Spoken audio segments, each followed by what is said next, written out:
What if Thor allied with Yoda against Darth Plagueis and Hela? Let's explore the depths of this scenario in the video. From the safety of their ship, Darth Plagueis and his students observe the carnage below.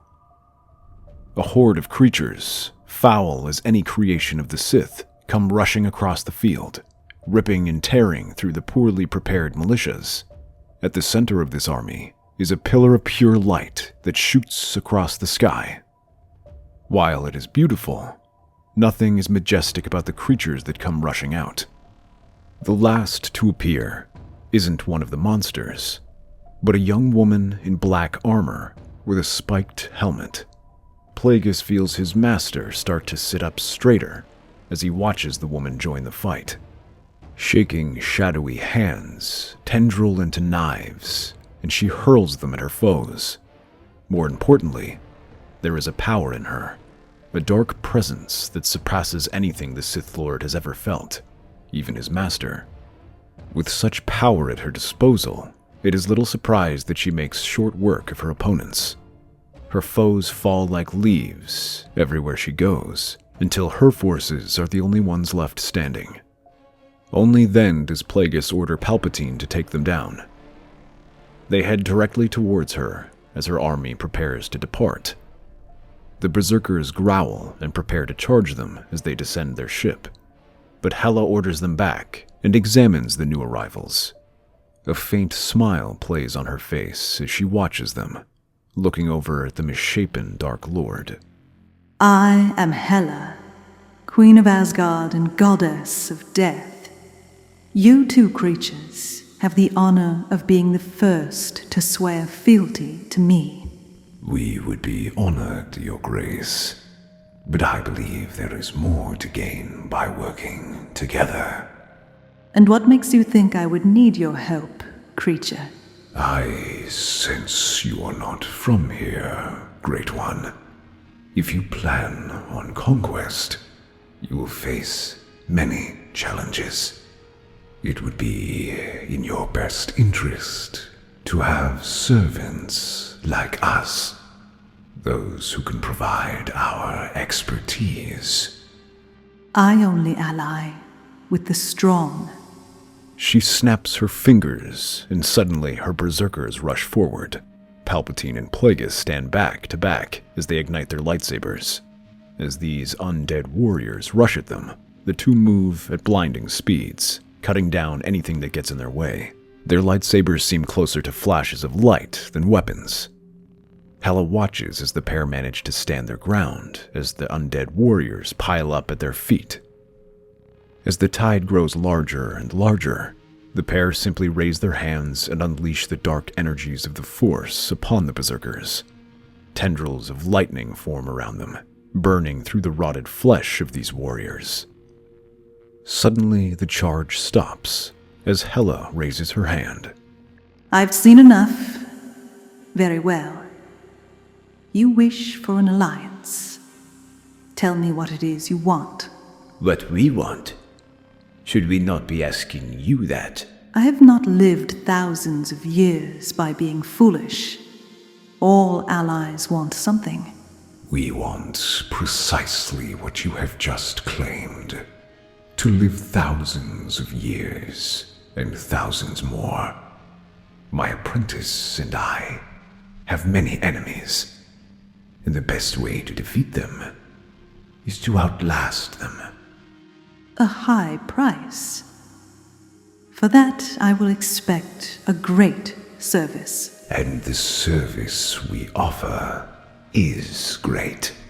To defeat the Jedi, the peacekeepers of this galaxy. If that is all you have, then you best leave. I've crushed gods. Gods are easier to strike down than the Jedi. They are like fleas. You crush one, and another takes its place. It doesn't matter how thorough you are, they will always find a place to hide. But we have a plan to crush them thoroughly. Meanwhile, on Coruscant, Yoda and the other Jedi hurry out as a strange ship appears above the temple. As they reach the courtyard, a figure leaps out and lands in the middle of the courtyard. Others raise their weapons, but Yoda waves them off. Greetings. Not from here, you are. State your business, please. I've come to warn you. A great evil has just been unleashed upon your galaxy. The goddess of death herself has come to conquer this land. A few of the Jedi laugh at the claim, looking at Thor and dismissing him as a madman. Growling, he flexes his wrist and sends out jolts of lightning, knocking their weapons from their hands. Oh, you find it funny. What she is about to unleash will be 1,000 times worse than what I am prepared to do to make you see sense. The other Jedi growl, but Yoda looks up at the god, unafraid, and raises a wrinkled hand. Then bow your head. Determine the truth. I shall see. Confused and a bit suspicious, Thor lowers his head and allows Yoda to place his hand on it.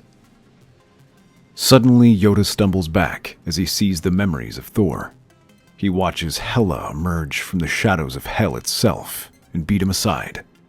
Yoda drops his cane and stumbles back, the visions nearly overwhelming him. The other Jedi steady him, but his eyes remain wide. Come. Begin making preparations. We must. The Grand Master explains that he saw Hela in Thor's mind, and the power she possesses is unfathomable. He then orders the Jedi to stay vigilant with each sector to report any mysterious activity. Meanwhile, Yoda, Thor, the Hulk, and Valkyrie also take this matter to the Senate, warning them of a potential threat. Despite that, the Senate seems to remain aloof to these threats, dismissing them as Jedi superstition. Instead, most of them are concerned with maintaining the status quo. In reality, this is due in part to the meddling of the Sith Lords. While Hela and her army begin their conquest, Darth Plagueis has her focus her efforts on isolated worlds in the Outer Rim. These are places far from the Senate and the Jedi's influence, letting them operate with impunity. But intelligence isn't the only thing the Sith provides.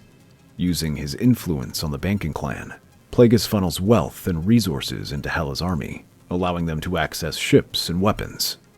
Palpatine also plays his role, using his influence in the Senate to keep snooping senators and Jedi from learning the truth. If even one intrepid official tries to begin to look into the matter, Palpatine ensures they are silenced one way or another. When they are not fighting or funding Hela's war efforts, they use her magic to study the idea of immortality. Although Hela can resurrect the dead, they work for ways to prevent allies from dying altogether. To test these ideas, they find the perfect guinea pig, the comatose Darth Venomous.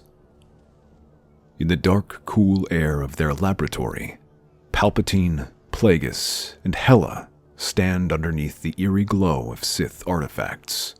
Between them stands a medical table. Atop it, the body of Venomous. Your power never ceases to amaze me, Lady Hela. To think we can bring back such a formidable Sith Lord from the clutches of death itself. Death is merely a doorway, Palpatine. One I control. Hela's hands glow with dark, otherworldly energy as she chants in an ancient tongue. The air grows thicker and oppressive as the fabric of reality begins to tear. The magic's swirling around him. Plagueis holds up a needle containing some experimental maxichlorins. He injects it into the corpse, looking at his scanners. With a final, resonating incantation, Hela thrusts her hands forward. The dark energy surges and seeps into the body, causing the Sith to convulse and shudder. His eyes snap open, glowing a fierce yellow. I live. Only to serve my ends. I see she can bring you back. But can you stay alive? Without warning, Hela extends his hands over him, and the Sith screams, feeling his body starting to age years and years in a matter of moments. Meanwhile, Plagueis observes the results on his datapad. To his dismay, he sees the midichlorians unable to sustain this strain and begin to die. Suddenly, Venomous drops back to the table, old and withered. Palpatine watches angrily and shakes his head. I suppose we try again. Meanwhile, as the Jedi prepare for war, Thor tries to prepare himself with Yoda. After heeding his words, the two spend most of their time meditating and training. Although Thor remains highly skilled in combat, the Grand Master senses the baggage in him, and it allows Yoda to defeat him more than once. As the two converse, Thor reveals that he's worried he might be cut off from his power since his hammer was destroyed. Yoda listens to this and chuckles. Fight with the Force, you do. Different from how we do. But from the same source your power comes. Do you believe I can learn to channel it again? Cut off from the Force, no one can be. He listens, and the two spend the rest of their time meditating, trying to find a new way to channel power. Thor goes through the same Jedi training as the rest of the Order, and is just as skilled in combat as any of them. But when it comes to studying the spiritual and meditation, the hero struggles. But they can't dwell on it for long, as they begin to receive reports of Hela's attacks. These come from the few survivors who manage to escape. They are distant, though, and in space not controlled by the Republic, so they pay it little heed. Even as more reports filter in, the Senate remains aloof. They do not even bother forming their military in response to the threat. While an action from the Senate is nothing new, Yoda and the others are concerned that they are not even interested in protecting their holdings. Thor decides to focus on this investigation and begins wondering if Loki might be behind this. He begins doing his research, looking for the newest senators, and tracks down those who are spending their time assuming wealth and what they spend it on. He eventually finds one who's been spending his money on custom furniture made in Asgardian styles. With this information, Thor and Yoda decide to confront Loki. They find his apartment in one of the wealthier parts of the capital. The room is brightly lit with rich furniture. Loki lays on a sofa, laughing as his servants feed him. But the doors slide open, and Thor and Yoda march inside. Loki's eyes widen, but he puts on a pleasant face. Senator, we have urgent matters to discuss. Master Yoda, to what do I owe this visit? This must be the hero I've heard so much about. I don't believe we've met. Oh, I beg to differ, brother. We've heard troubling reports. The Senate's inaction during these crises is suspicious. What do you know of this? Answers we seek. Behind the curtain, who pulls the strings? The Senate's decisions are made by committee. I assure you that no single individual controls the outcome. And yet the Senate does nothing while the galaxy burns. Your silence speaks volumes. Tell me, brother, why are you here and not fighting out there with me? You mistake me for someone else, but I tell you, you overestimate my influence. The Senate is complex, and its actions, or inactions, are not dictated by any one person. I see. So, you wouldn't mind explaining, Senator, why your furniture looks exactly like the designs from my homeland? Yes, of course. That explains why these are of much lower quality. Allow me to demonstrate. Thor and Yoda step aside as a massive green figure emerges from the doorway. The Hulk looks around the room and chuckles. Suddenly, the mask slips, and Loki shows his fear. He stumbles backward. Please, not him. Oh, you recognize him. Hulk. Smash. Without warning, the Hulk grabs Loki by the leg and begins swinging him around, throwing him against chairs, tables, and walls, shattering whatever he's unfortunate enough to hit. All the while, Loki screams and flails his arms around. All right.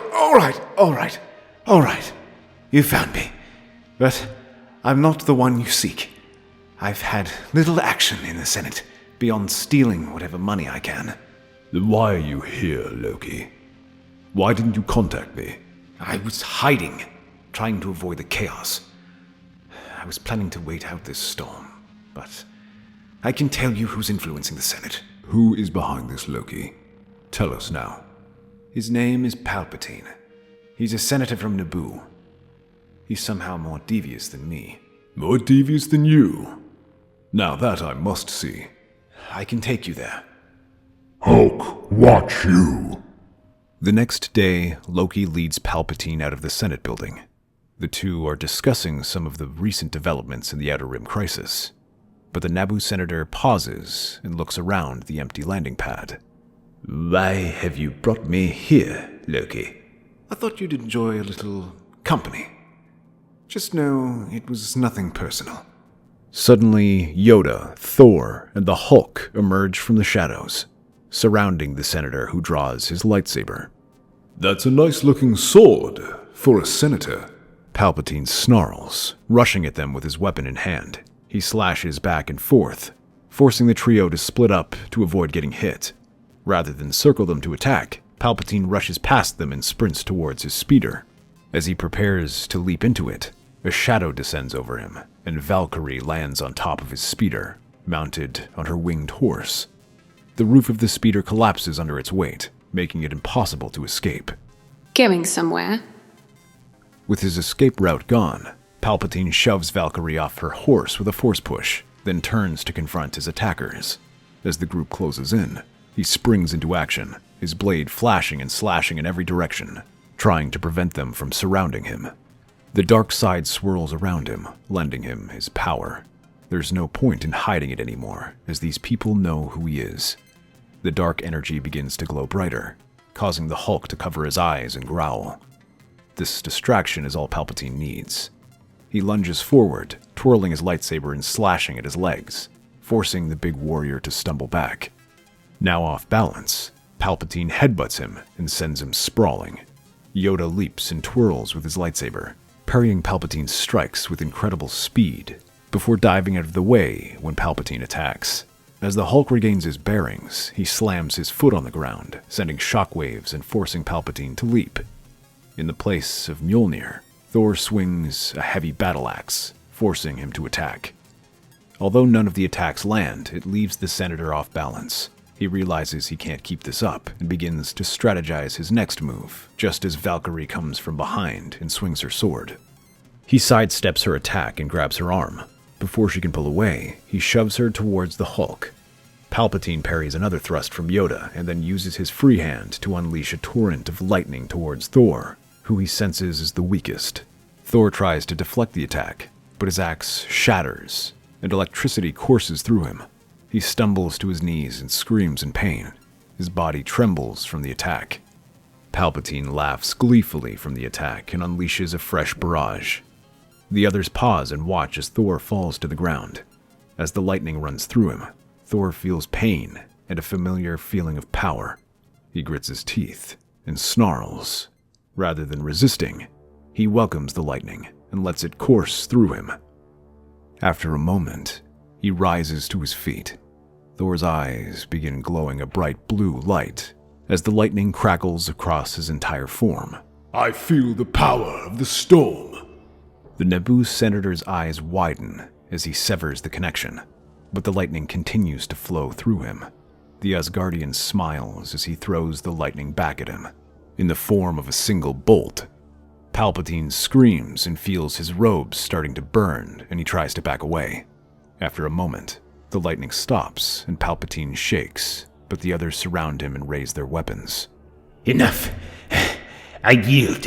Now, you will explain to me everything. Is Hela who leads this invasion? Hela and my master, Plagueis. So you are part of this invasion, then? In which case you should share their punishment. He shoves Palpatine to his knees, while Valkyrie readies her sword. Yoda shakes his head, glancing over at Thor, sensing the dark energies of Palpatine's attack not fully dissipating. Enough. If it's information you want, then you don't have to do anything. I will tell you everything. He begins explaining how Hela appeared on the edge of the galaxy, attacking remote worlds. Darth Plagueis had offered an alliance and provided his financial backing to help her with her invasion, while Palpatine kept the Senate from getting involved. But more importantly, they began studying the possibilities of achieving immortality. Then we do not have a moment to lose. If they achieve immortality, then there will be no stopping them.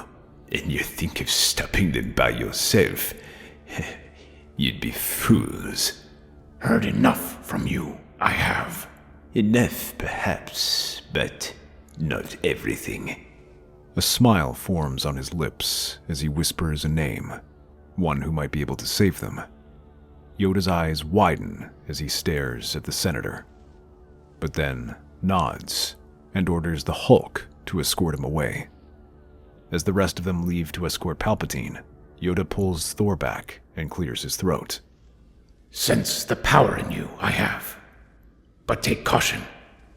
Darkness there is in what you do. That's my old power. I haven't felt it like that in weeks. Not your power, that was. The tendrils of the dark side, it was. If it will help me defeat my sister, then I will accept whatever power it is. Then defeat her you must, but within your own power. Sense it within you, I do. Weeks later, a Jedi task force is assembled and flies off of Coruscant. Without Palpatine's machinations, the wheels of the Senate begin turning and preparations are made to deal with Hela's attack. But even this is too slow, as Hela has grown bold, now striking into Hutt space to take control of their hyperspace routes. If they gain control of this, they can move freely across large swaths of the galaxy. The Jedi decide to intercept them as they attack Nal Hutta itself. While the Hutt enforcers battle against the swarms of berserkers, hundreds of Jedi starships fly overhead, strafing into the crowds of undead, while Jedi leap out and begin cutting down hundreds of them and providing much-needed relief. But this is just a distraction. While they battle on the surface, a small strike team consisting of the Hulk, Valkyrie, Yoda, and Thor make their way towards Plagueis' command ship, where his laboratory is kept. In one of the ship's main corridors, the small strike team of formidable heroes cuts through the first line of defenses. Hulk, his massive fists smashing droids into scrap metal, leads the charge. Valkyrie is close behind, cutting through the droids her companion misses. Yoda and Thor bring up the rear, keeping their weapons ready. Hulk, smash puny robots! Caution we must take. Powerful the dark side is here. The team fights their way through the corridors, leaving a trail of destroyed droids in their wake until they near the lab. The presence of the dark side grows stronger, oppressive, and malevolent. Thor feels a shudder run through him as the darkness nearly overwhelms him, but he pushes the feeling aside as the door slides open. Darth Plagueis stands at the center of the room, his twisted form hunched over a table, where Darth Venomous lies. The Sith Lord's eyes glow with a sinister light as he chants dark incantations, experimenting with the forbidden rituals. Plagueis, your reign of terror ends here. Plagueis turns slowly. Foolish heroes. Do you dare challenge me in my domain? Hulk charges at Plagueis, leaping up and smashing a deep crater into the ground. The Sith Lord leaps aside. As the Hulk prepares to attack, the Sith Lord merely raises a hand and sends the green giant flying. Valkyrie slides underneath him and rushes at him with her sword. She stops short as he unleashes a barrage of force lightning, which she blocks with her blade. Yoda leaps at Plagueis, his lightsaber clashing with the Sith Lord's. The two masters lock in a flurry of attacks, but Plagueis is even stronger than his master and blocks every attack the Grandmaster makes. It's made even worse as the dark energies of Plagueis fuel his strength. As their duel continues, his attacks grow stronger and faster. Soon he leaps back behind Thor, who brings his sword up to block the attack. He finds Plagueis' power calling to him, offering him that familiar sense of power that Thor has been missing. Plagueis sees this and smiles. I sense the power in you. You are the one who defeated my apprentice. Join me, Asgardian. You would make a fine apprentice. Thor finds himself drawn to the darkness emanating from Plagueis. The call of the Sith is seductive, whispering promises of power and dominion. For a moment, Thor hesitates, feeling the pull of the dark side. His sword grip weakens as the Sith Lord presses closer, but then he looks around the lab, seeing the horrors he plans on unleashing. He watches as Venomous writhes in pain, 100 scars shattered across his body from vile experiments. I am Thor, god of thunder, and I will not fall to your darkness. Then die. He redoubles his effort, throwing Thor across the room. The Sith Lord advances on him, but his companions all block his attack, raining blows upon him and keeping his attention occupied. It isn't easy, though, as Plagueis enhances his speed with the Force, weaving through each attack. Soon their attacks slow as the Dark Lord beats them down, driving them back and putting them on the defensive. As Thor watches his friends struggle to keep him back, he begins taking a deep breath, probing deep into himself as he searches for strength. Not the dark energy surrounding him, but the power that makes him who he is. As Plagueis shoves Valkyrie aside, he rushes towards Thor, lightsaber held high, and then brings it down. Before it falls, Thor's hand reaches up and catches it midair. Sparks crackle against his fingers. Without a shout, Thor unleashes a thunderous blast that sends shockwaves across the lab, shattering every jar and cracking the walls. Plagueis' defenses can barely protect him from the attack, but the god of thunder doesn't stop there. Instead, he sprints forward and unleashes a wave of lightning. Now it's Plagueis' turn to be on the defensive, as he tries to block against these attacks. With each bolt of lightning, his defenses weaken further. The others watch this in awe, starting to hurry up and join the attack. As the Sith Lord tries to leap away, Yoda holds him in place with the Force, while a pair of hands grab him as the Hulk and Valkyrie pull him down. Thor, meanwhile, jumps into the air, his sword raised high, as a burst of lightning shoots forward, striking Plagueis across the chest. His entire body convulses and sizzles as the fire spreads all around him, burning him to nothing. When the ashes dissipate, Yoda bows his head. Well fought it was. Strong in the Force you are, Thor. Thank you, Master Yoda. But the fight is not over yet. We still have work to do. The team turns to the table where Darth Venomous's body lies. He begins to sit up and regards them, then bows his head. I thank you. If you want to show your gratitude, there is one more woman we must deal with. A goddess. We need you to create a coma bloom prison. I was told you have certain affinity with this plant. That I do. Very well. I shall help you. The swamps of Nal Hutta are in chaos as the battle rages on, but things are not going well for the Republic. Although the Jedi provide much-needed reinforcements, their efforts are but a drop in a bucket compared to the endless hordes of berserkers. The Jedi fall one by one, their bodies being added to the undead forces. That is until a sleek Sith starfighter appears in the air, dropping the team of heroes into the battlefield. Hulk crushes a dozen berserkers in a single blow. He roars and barrels through the ranks of the undead warriors. Valkyrie stays close, riding her winged horse and slicing through enemy warriors.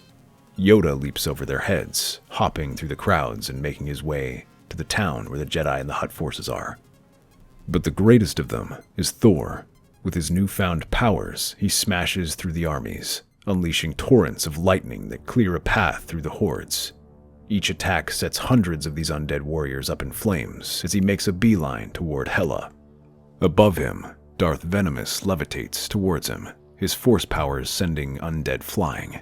In one hand he carries a lightsaber, and in the other a syringe containing their modified coma bloom concoction. Its effects have been strengthened to halt even a goddess. Hela, standing atop a mound of fallen warriors, watches the approaching heroes with a cruel smile. You dare challenge me? I am death incarnate.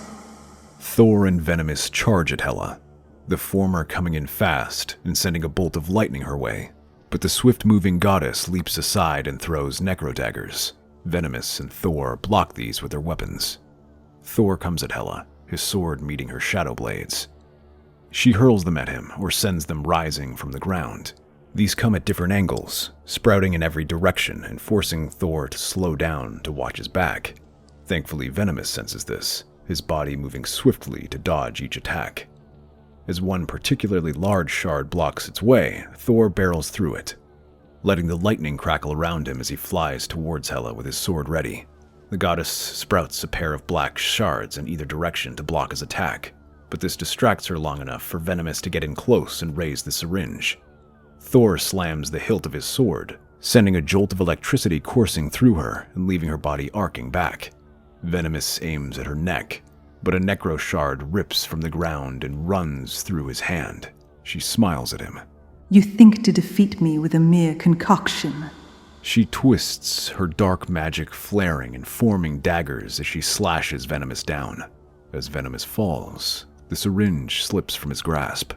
Hela reaches out for it, but a shape swoops in and catches it in midair.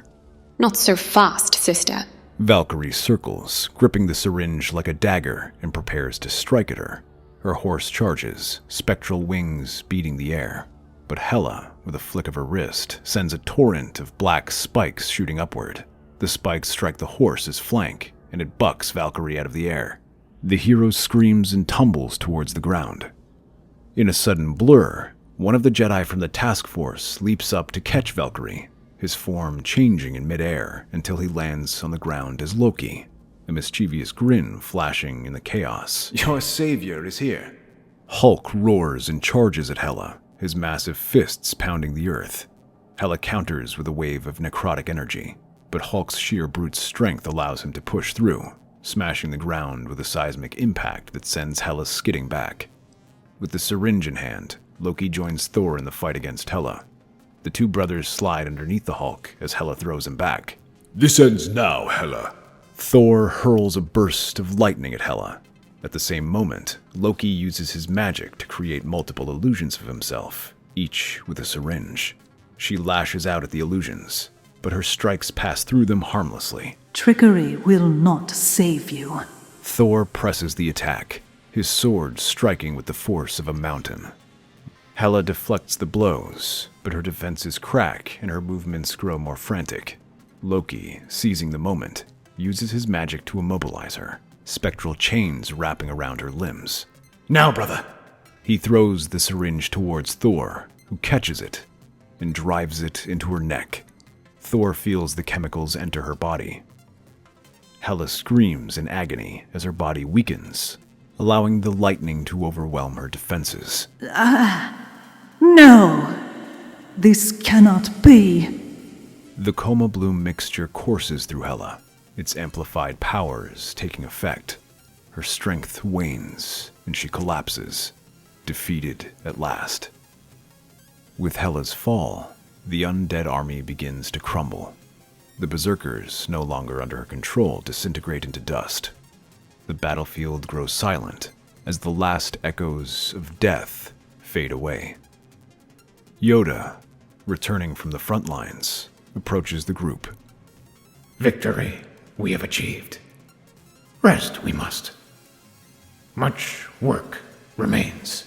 Thank you, brother. We couldn't have done it without you. Oh, I'm sure you could have managed. But where's the fun in that?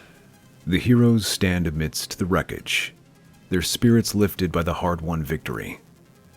The battle is over, but the war for the galaxy's future continues.